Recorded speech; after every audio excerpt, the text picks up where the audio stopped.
Hey guys, welcome back to Shalini classes. कैसे हैं आप सब? होपफुली अच्छे होंगे। एग्ज़ाम आपके हैं लगभग। तैयारी करिए हर कीमत पर। आपको जितना आप पढ़ेंगे, जितना शॉर्ट टर्म में पढ़ेंगे, उतना आपके लिए हेल्पफुल हो जाएगा। आज की वीडियो जो मैं लेकर आई हूँ, यहाँ पर आपको मैं वन लाइनर क्वेश्चंस दूंगी, वो भी आपके एजुकेशन पेपर 2 का, जो कि आपको बहुत ध्यान से देखना है, समझना है। पीडीएफ आपको मिल जाएगा, जो आपके एग्जाम के लिए बहुत बहुत बहुत इंपॉर्टेंट है। उन्हीं चीज़ों को मैंने यहाँ पर लिया हुआ है जो काफ़ी बार रिपीट हुए हैं, आए हुए हैं, यूनिक है। तो बी फोकस होकर क्वेश्चंस को देखिएगा, अटेम्प्ट करिएगा, आपको समझ में आएगा। कोई प्रॉब्लम अगर होती है तो मेरे टेलीग्राम पर आप ज़रूर बताइएगा। चलिए देखते हैं कि आज के क्वेश्चंस की क्या श्रृंखला है। काफ़ी ज़्यादा क्वेश्चंस हैं, मैं सारे क्वेश्चंस आपको करवाऊंगी ताकि आपको एग्ज़ाम में कोई दिक्कत ना हो और अपना बेस्ट आप वहाँ पर परफॉर्म करके आएँ। तो आप सभी शालिनी क्लास साथ बने हुए हैं। जो भी लोग पहली बार आ रहे हैं शालिनी क्लासेस में, उनका स्वागत है शालिनी क्लासेस में। प्लीज़ चैनल को सब्सक्राइब कर लीजिए, वीडियो को लाइक करिएगा। जाते जाते आपको क्लास कैसी लगी ये भी आप बताते हुए मुझे ज़रूर जाइएगा। तो स्टार्ट करते हैं क्वेश्चंस की बारी को। 50 नंबर का पेपर है, आपको ये पता है। इतनी कोशिश करके जाना है कि जो आपको मेरिट बनानी है वो यहाँ से ही बनानी। 50 नंबर वाले सब्जेक्ट से ही मेरिट बनती है, इस बात का ध्यान रखिएगा। तो चलिए स्टार्ट करते हैं, देखते हैं यहाँ पर एक एक क्वेश्चन को मैंने क्या लिया है। पहला क्वेश्चन आपके सामने है, वन लाइनर का क्वेश्चन है। विधि के समक्ष समानता का अधिकार है। किस अनुच्छेद में विधि के समक्ष समानता का अधिकार है? इक्वालिटी के बारे में आर्टिकल कौन सा दिया गया है? कॉन्स्टिट्यूशन में, संविधान में ऐसा कौन सा अनुच्छेद है जहां पर समानता की बात की गई है? तो आप सभी को इस तरीके का कई बार ये रिपीटेबल है, ठीक है, इंपॉर्टेंट है क्योंकि बहुत बार रिपीट हुआ है।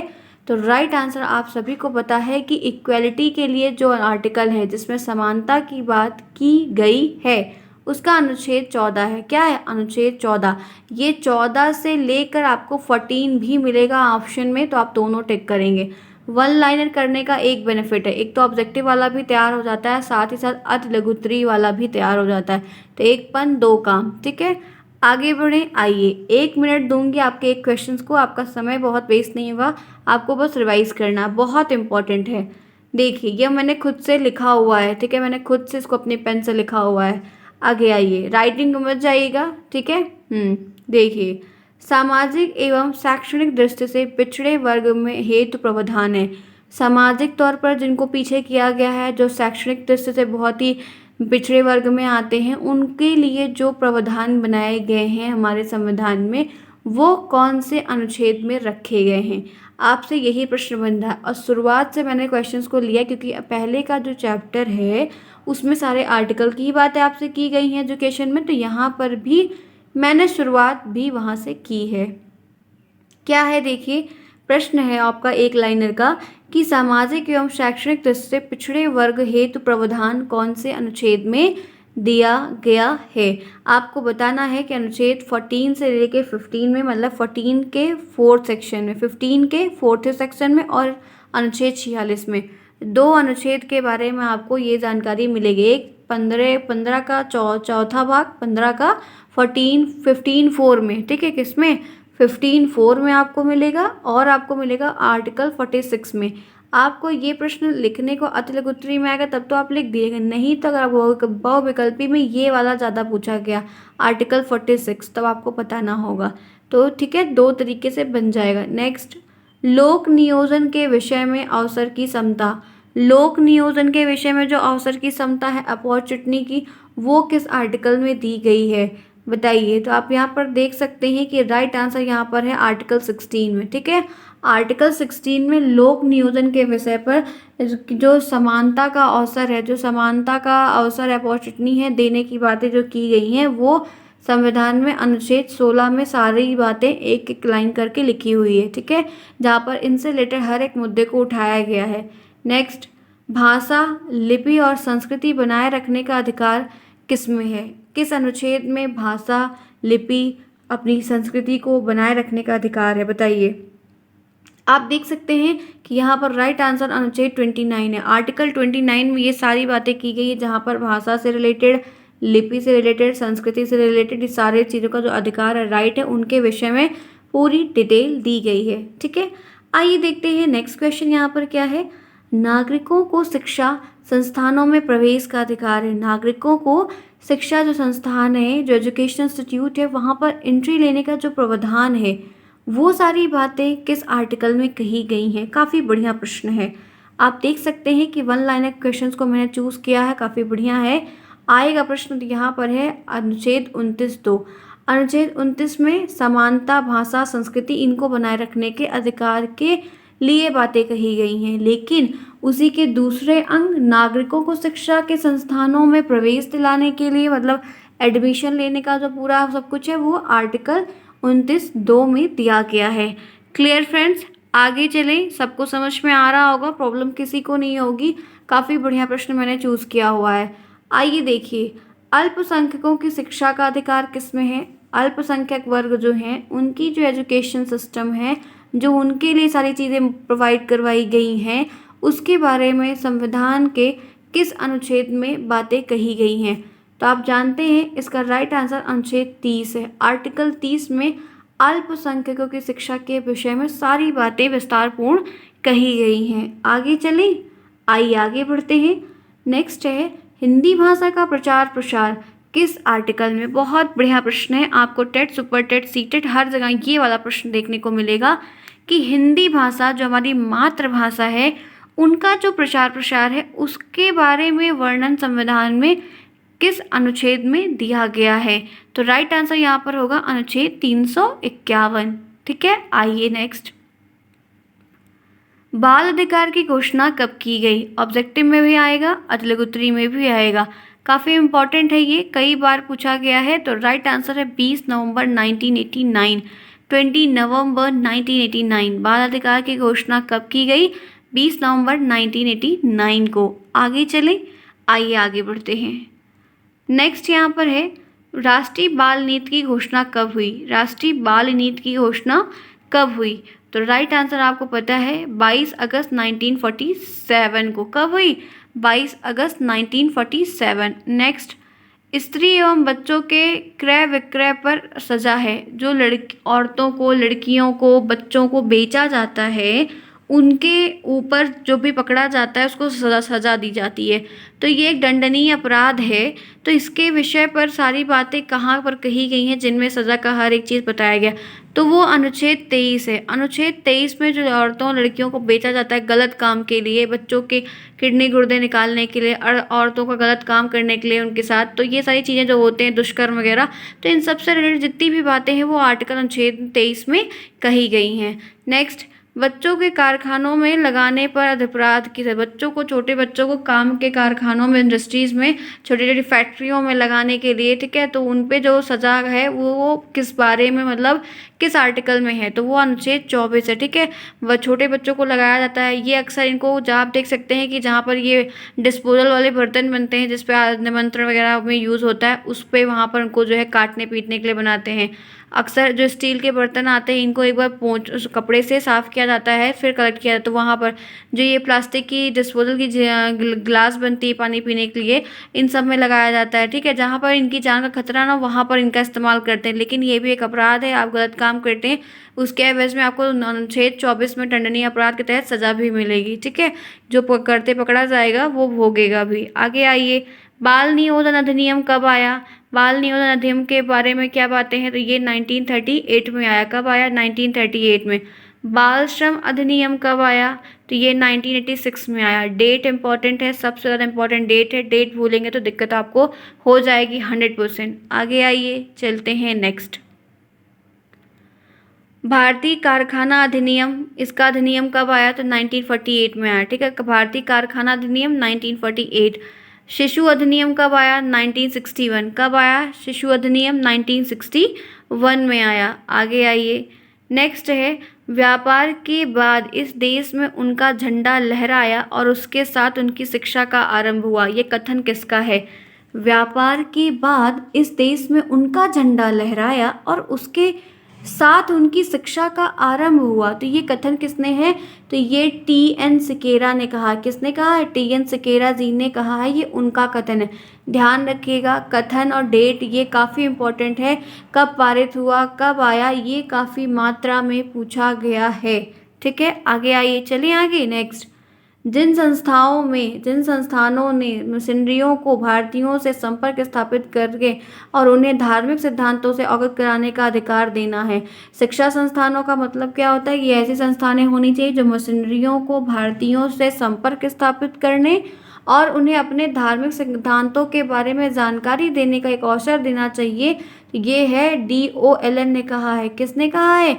ये कथन किसका है? तो DOLN साहब का कथन है। आगे चलिए नेक्स्ट। लॉर्ड मैकॉले ने कानूनी सलाहकार के रूप में कब नियुक्ति ली थी? आपसे प्रश्न आएगा, लॉर्ड मैकॉले ने कानूनी सलाहकार के रूप में नियुक्त कब हुए थे? लॉर्ड मैकॉले, निस्पंदन सिद्धांत, काफ़ी आपने सुना है इनके बारे में। तो ये कानूनी सलाहकार के तौर पे पदवी पे कब पदभार को ग्रहण किया था? तो राइट आंसर है 10 जून 1834। कब किया था? 10 जून 1834। नेक्स्ट, बैंटिक की शिक्षा नीति कब आई? बैंटिक की शिक्षा नीति कब आई? तो क्या बताएंगे? 1835 में आई। कब आई? 1835 में आई। ध्यान रखिएगा, बैंटिक की शिक्षा नीति 1835 में आई। आगे चलिए, आगे बढ़ते हैं। वुड का घोषणा पत्र कब जारी हुआ? 1854 में। कब हुआ? 1854 में वुड का घोषणा पत्र, वुड डिस्पैच इनका पूरा नाम है।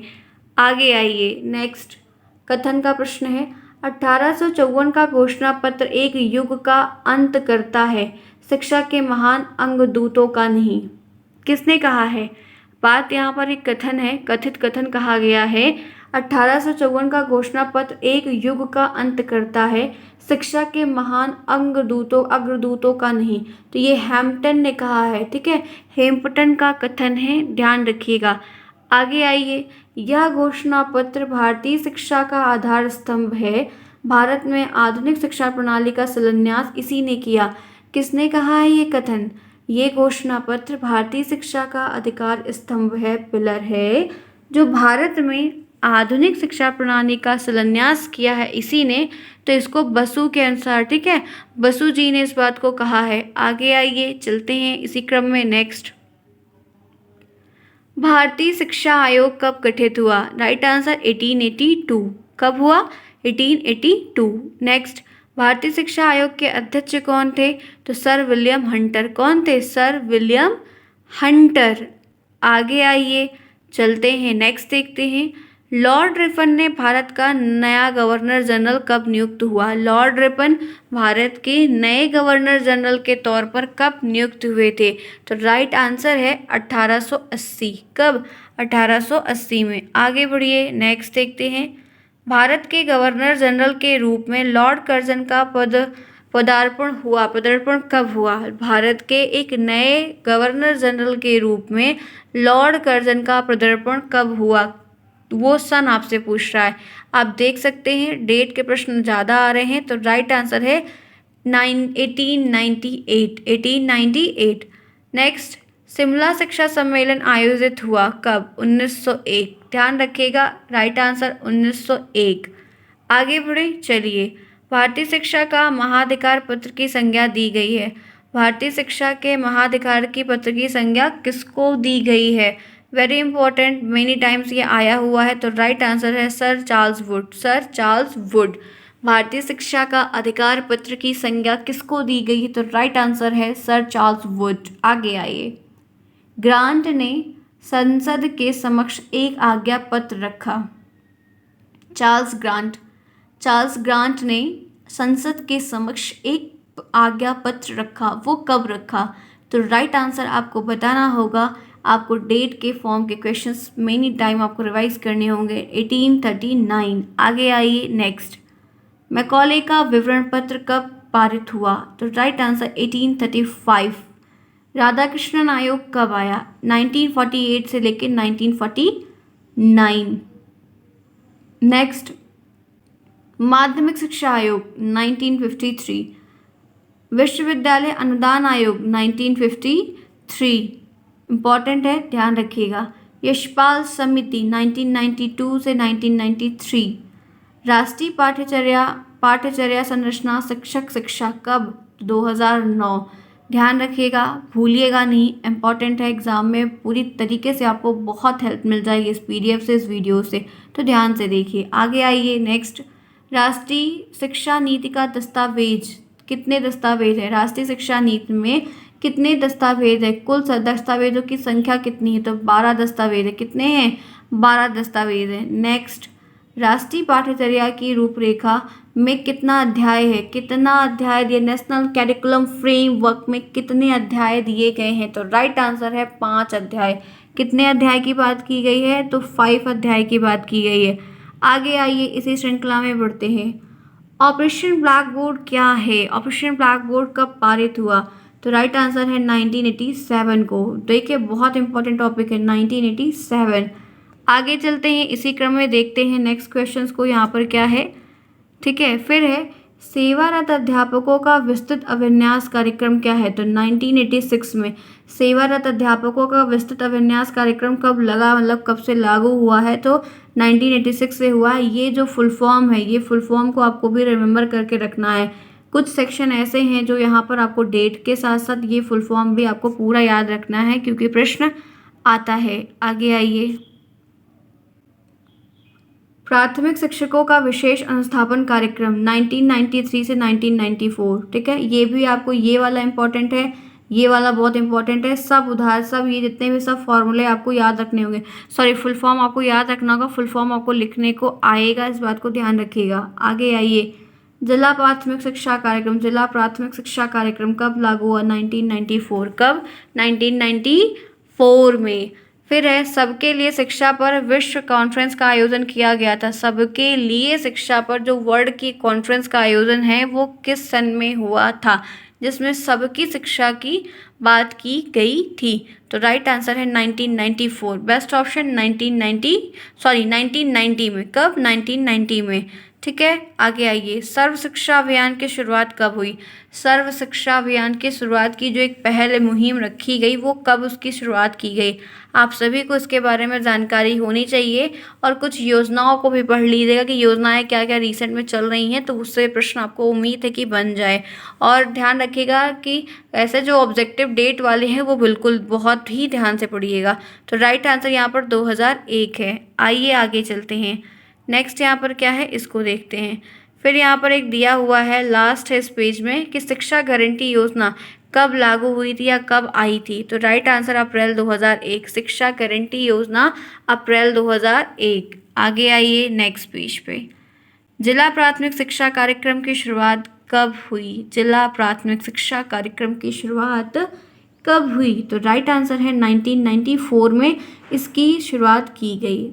आगे आइए, केंद्र सरकार द्वारा मिड डे मील योजना कब लागू हुई, केंद्र सरकार के द्वारा, सेंट्रल गवर्नमेंट के द्वारा मिड डे मील योजना 15 अगस्त 1995, 15 अगस्त 1995 में। आगे आइए, मिड डे मील स्कीम को कब जोड़ा गया सर्व शिक्षा अभियान से, हर एक स्कीम को एक न एक दूसरे से लिंक कर दिया गया है, ठीक है, उसका अपना एक अलग पर्पस रहा है। तो यहाँ पर आपसे प्रश्न पूछ रहा है कि मिड डे मील स्कीम योजना को सर्व शिक्षा अभियान के साथ कब सम्मिलित किया गया, तो आप बताएंगे कि मैम 2007 में। आगे आइए, स्कूल चलो अधिनियम, स्कूल चलो अभियान, ये कब शुरुआत हुई है, तो 1996, जुलाई 1996 स्कूल चलो अभियान, ठीक है। आगे आइए, इम्पॉर्टेंट था, कस्तूरबा गांधी बालिका विद्यालय योजना कब से मतलब लागू में आई, कब से उसकी रूपरेखा सब कुछ हो गई एक प्रकार से, तो राइट आंसर यहाँ पर 2004 है, कस्तूरबा गांधी बालिका विद्यालय योजना। स्कूल चलो अभियान यूपी में कब लागू हुआ, बहुत बहुत बहुत बहुत बहुत इंपॉर्टेंट प्रश्न है, काफ़ी इंपॉर्टेंट है कि यूपी में ये कब लागू हुआ था, 2004 में, कब, 2004 में, कब, 2004 में, नहीं भूलना है क्योंकि ये प्रश्न आया हुआ है और आएगा। आगे आइए, गोपाल कृष्ण गोखले का विधेयक कब मतलब लागू हुआ था, तो यहाँ पर राइट आंसर है 1911, कब हुआ था, राइट आंसर है 1911 में हुआ था। आगे बढ़ते हैं, उम्मीद है कि प्रश्न अच्छा होगा, समझ में आ रहा होगा सभी को। अभी ये आप जितना भी पढ़ रहे हैं आपका एजुकेशन पेपर से ही करवा रही हूँ, ठीक है, तो आपको ये काफ़ी तरीके से मदद करेगा, आपको समझना होगा, क्योंकि एग्ज़ाम टाइम में आपको ऐसे शॉर्ट टर्म में ये चीज़ों को पढ़ना है जिससे आपको तुरंत तुरंत हेल्प मिल जाए। ठीक है फ्रेंड्स, आइए आगे बढ़ते हैं इसी श्रृंखला में, देखते हैं प्रश्नों की क्या है। चार्टर अधिनियम कब आया? चार्टर एक्ट के बारे में आपने पढ़ा है, जिसमें 1 लाख की धनराशि आवंटित की गई थी और बाद पश्चात विवाद हो गया, काफ़ी टाइम तक ये चला, काफ़ी लोग आए को बहुत कुछ हुआ। तो ये चार्टर एक्ट जो आया था वो 1813 का आज्ञा पत्र है। क्या है? 1813 का आज्ञा पत्र। चलिए आगे चलते हैं, इसी श्रृंखला में बढ़ते हैं नेक्स्ट पेज पे। राज्य विज्ञान शिक्षा संस्थान कहाँ है? राज्य विज्ञान शिक्षा संस्थान कहाँ है? कहाँ पर स्थित है? तब आप बताएंगे कि मैम प्रयागराज में। कहाँ पर है? प्रयागराज में। आगे आगे बढ़ते हैं। राज्य परियोजना कार्यालय अवस्थित है। राज्य परियोजना कार्यालय कहाँ पर अवस्थित है? तो यहाँ पर है कि लखनऊ में है। ठीक है, लखनऊ में है। आइए नेक्स्ट, यूपी में बेसिक परिषद का गठन कब हुआ? यूपी में, उत्तर प्रदेश में बेसिक परिषद का गठन कब हुआ? ठीक है, शिक्षा परिषद भी आ जाएगा, तो राइट आंसर यहाँ पर है 1972 में। उत्तर प्रदेश में, हमारे यूपी में जहाँ हम रहते हैं, वहाँ पर बेसिक शिक्षा परिषद का जो गठन है वो 1972। ध्यान रखिएगा, बिल्कुल भी नहीं भूलिएगा। आगे आइए, बाल अधिकार संरक्षण अधिनियम पारित हुआ, कब पारित हुआ? बाल अधिकार संरक्षण अधिनियम, तो राइट आंसर है 2005 में। नेक्स्ट, कितने वर्षों के बाद पाठ्यचर्या के पुनर्विकास की समीक्षा का प्रावधान है? जो ये रिकॉल होता है, एक प्रकार से रिपीट होता है, टर्म जनसंख्या हर साल, जनगणना हर 10 साल बाद की बात की गई, तो फिलहाल अभी नहीं हुई है, तो आप देख सकते हो 10 साल का क्राइटेरिया रखेगा कि हर 10वें साल पे ये चीज़ होगा। ठीक है, तो उसी तरीके से कितने सालों के बाद पाठ्यचर्या के पुनर्विकास पर एनालिसिस करने का प्रावधान किया गया? तो 5 साल, हर 5वें साल उस पर क्या है, एनालिसिस किया जाएगा, अपडेट लाया जाएगा, चेंजेस किए जाएंगे, खराब चीज़ों को हटाया जाएगा। क्लियर? आगे बढ़िए, नेक्स्ट देखते हैं। अच्छे क्वेश्चंस है ना? चलिए, उम्मीद तो यही है कि सबको बहुत हेल्प मिल जाएगी। हास्य की समस्या क्या है? हास्य की प्रॉब्लम क्या है? इसका अर्थ क्या होता है? आपसे ये बहुविकल्पी वाले सेक्शन में पूछा जाता है। तो राइट आंसर है बीच में विद्यालय छोड़कर जाना। राइट आंसर, बीच में विद्यालय छोड़कर चले जाना, पलायन कर देना। नेक्स्ट, सर्व शिक्षा अभियान। सर्व शिक्षा अभियान में ये एक ऐसी मुहिम अभियान चलाई गई है जिसमें दोनों सरकार मिलकर कार्य को करवाएगी। तो यहाँ पर केंद्र और राज्य सरकार मिलकर की है, तो केंद्र 65% देगी और राज्य 35% देगी। ये एक रेशियो सेट किया जाता है, अगर कोई भी काम, कोई भी नियम, कुछ भी मुहिम, कुछ भी चलाई जाती है जिसमें दोनों सरकार की इन्वॉल्वमेंट है, तो सब कुछ पहले से फिक्स्ड होता है कि केंद्र क्या क्या संभालेगी, कितना बजट देगी, और राज्य कितना संभालेगी, कितना बजट देगी। तो वाकई काफ़ी इंपॉर्टेंट है। आगे बढ़ते हैं, नेक्स्ट देखते हैं इसी श्रृंखला में। उत्तर प्रदेश बेसिक शिक्षा अधिनियम लागू हुआ, कब लागू हुआ? बहुत बढ़िया प्रश्न है, डेट आएगी। उत्तर प्रदेश, यूपी वाला पेपर है तो यूपी के प्रश्न और ध्यान रखिएगा। उत्तर प्रदेश बेसिक शिक्षा अधिनियम लागू हुआ, कब लागू हुआ? 20 जुलाई 1972। 20 जुलाई 1972।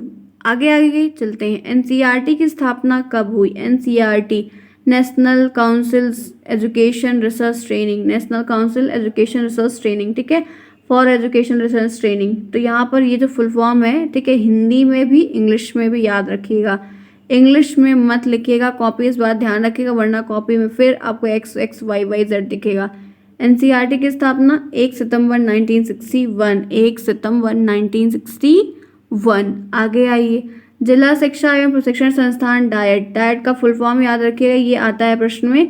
तो ये इसका मतलब इनका गठन वगैरह कब हुआ है? तो राइट आंसर, राष्ट्रीय शिक्षा नीति 1986 के अनुसार 1987 में के अक्टूबर में, 1987 के अक्टूबर में इसको क्या किया गया है? लाया गया है एक प्रकार से। आगे आइए, बीआरसी का पूरा नाम क्या है? बहुत अच्छा प्रश्न है। बीआरसी का पूरा नाम ब्लॉक संसाधन केंद्र, ठीक है, क्या है? बीआरसी का पूरा नाम ब्लॉक संसाधन केंद्र। प्रश्न आएगा, ध्यान रखिएगा, इंपॉर्टेंट है ये। नेक्स्ट, ग्राम शिक्षा समिति का अध्यक्ष कौन होता है? ग्राम शिक्षा समिति आप जान रहे हैं, गांव में रहती, गठित होती है कमेटी। तो यहाँ पर ग्राम शिक्षा समिति का जो अध्यक्ष की बात की गई है, जो सबसे सुपर है, वो कौन है? तो ग्राम प्रधान होता है, ठीक है, क्या होता है? ग्राम प्रधान होता है। आगे आइए चलते हैं नेक्स्ट। राष्ट्रीय साक्षरता मिशन प्रारंभ हुआ, कब प्रारंभ हुआ? राष्ट्रीय साक्षरता मिशन प्रारंभ हुआ, तो क्या बताएंगे कि 1988 में। ध्यान रखिएगा जितने भी मिशन हैं, योजना है, कोई रणनीति है, रिसेंट का है, अभी तुरंत होने वाला है, तो कुछ ऐसे प्रश्नों को ज़रूर ध्यान से जाइएगा देखकर, क्योंकि प्रश्न आएगा और आता भी है करंट के भी, मतलब करंट जीएस के वाला नहीं, जो करंट की चीज़ें हैं, कुछ करंट में करवाया तो वो सारे प्रश्न आपको यहाँ पर देखने को मिल सकते हैं। ओके, आइए यूएनडीपी का फुल फॉर्म मैंने यहाँ पर फिलहाल इंग्लिश में लिया है, आप हिंदी में ही लिखिएगा। इंग्लिश का इस बार इस्तेमाल नहीं करना, ना हेडिंग में ना कहीं पर भी, ठीक है। सिर्फ इंग्लिश का इस्तेमाल इंग्लिश की सब्जेक्ट में करना है, बाकी किसी में नहीं करना। बच्चों पहले बता दे रही हूँ, गलती मत करना कोई भी। यूएनडीपी का full form United Nation Development Programme, ठीक है। फिर है यूनिसेफ का फुल फॉर्म UNICEF, जिसके बारे में क्या है, United nation international children fund. ये 2 फुल फॉर्म आपको है, दोनों में से 2 काफ़ी प्रश्न और भी आते हैं थोड़े क्लासी टाइप के। ध्यान रखना कि आपको क्या क्या बताना होगा, वरना आप गलतियां करेंगे और चूज़ करना होगा आपको प्रॉपर तरीके से। क्लियर है फ्रेंड्स? तो ये रही आपकी 25 से 26 मिनट की क्लास, जिन्हें मैं आपको काफ़ी वन लाइनर क्वेश्चंस करवाया जो आपके लिए बहुत हेल्पफुल है। मुझे उम्मीद है कि अच्छा लगा होगा, सबको समझ में भी आया होगा, क्वेश्चन प्रॉब्लम नहीं हुई होगी। अगर कोई प्रॉब्लम हुई है तो आपको मैंने पहले ही स्टार्टिंग में ये बोल दिया था कि आपको मुझे कमेंट बॉक्स में कमेंट करके बताना होगा कि आपको ये टॉपिक नहीं समझ में आई, या इसमें प्रॉब्लम है, या आपको किसी और सब्जेक्ट में है तो वो आप कैसे पढ़ें। कुछ भी अगर डाउट पूछना है तो प्लीज़ आप मुझे कमेंट करिएगा, मैं आपको उसका रिप्लाई ज़रूर करूँगी। तब तक चलते हैं, नेक्स्ट क्लास में मिलते हैं, तब तक ले take care, thanks for watching to everyone, bye, see you soon friends.